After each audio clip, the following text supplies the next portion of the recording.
राजधानी दिल्ली में भारत रत्न अटल बिहारी वाजपेयी की 99वीं जयंती मना रहा है।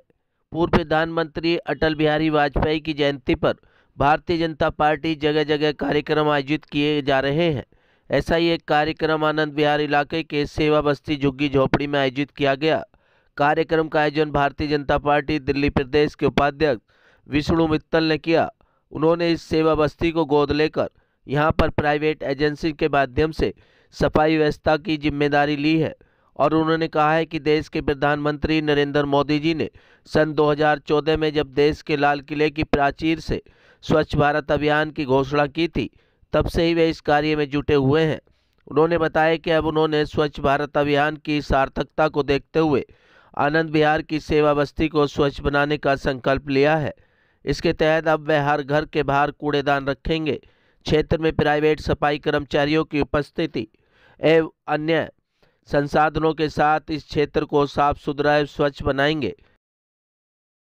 दिल्ली प्रदेश के उपाध्यक्ष विष्णु मित्तल का क्या कुछ कहना था, देखिए हमारी एक खास रिपोर्ट। आज हमने आनंद विहार सेवा बस्ती इधर देख के स्वच्छ बनाने का हमने इधर देख के किया है और एक एजेंसी से टाई अप किया है जो कि लगातार उसके कर्मचारी इस सेवा बस्ती में रहेंगे और पूरी सेवा बस्ती को साफ रखेंगे।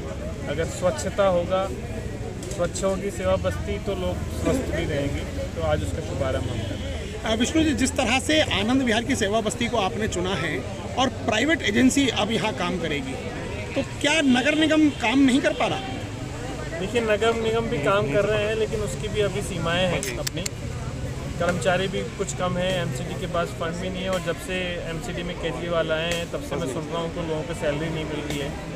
तो हमने सोचा है कि उनके साथ साथ हम हमारे पर्सनल एफर्ट से और कितना अच्छा कर सकें ताकि बिल्कुल साफ रहे। किस तरह से यहाँ पर जब आप मन से बता रहे थे कि हर घर के आसपास जो है डस्टबिन होगा, कूड़े का निस्तारण होगा, सब कुछ होगा, तो क्या उसके लिए रूपरेखा बनाई गई है? हमने हर गली में 2-3 जगह पे हमारे डस्टबिन रहेंगे और जो कर्मचारी हैं इनको हम अपना एरिया अलग अलग उनको बांटेंगे और समय भी उनको बांटेंगे। कुल मिला के किसी भी नाली में कोई कूड़ा करकट ना हो, कहीं भी जरा से भी कूड़े का ढेर ना हो, ऐसा हमने एजेंसी से एग्रीमेंट किया। विष्णु जी, एक बात और कि नकली दवाइयों की बात सामने आ रही है, इसके बारे में क्या कहना चाहेंगे? देखिए, लगातार नित नए घोटाले सामने आ रहे हैं, आप देख ही रहे हैं। शराब घोटाला, जल बोर्ड घोटाला, अभी नकली दवाइयों का घोटाला। लेकिन मैं इसमें तो कहूँगा कि ये तो सरासर जनता के साथ में बहुत बड़ा अन्याय है।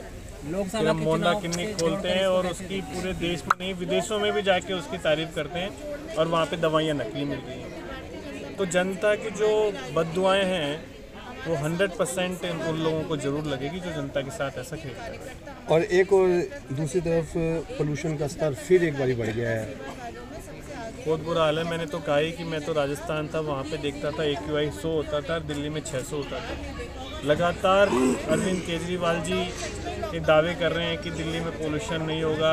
अब तो पंजाब में भी उनकी सरकार है, पहले पराली जलाने की बात कर रहे थे कि पंजाब में पराली जलती है, अब तो वहाँ भी उनकी सरकार है। लेकिन क्या हुआ है, इतनी सारी बीमारियाँ पोल्यूशन की वजह से फैल रही है। मैंने तो कैंसर की बस एक इसीलिए शुरू की कि यहाँ पे लोग इतना धुआं इनहेल कर रहे हैं, न जाने कितने लोगों को कैंसर जैसी बीमारियाँ फैल रही हैं।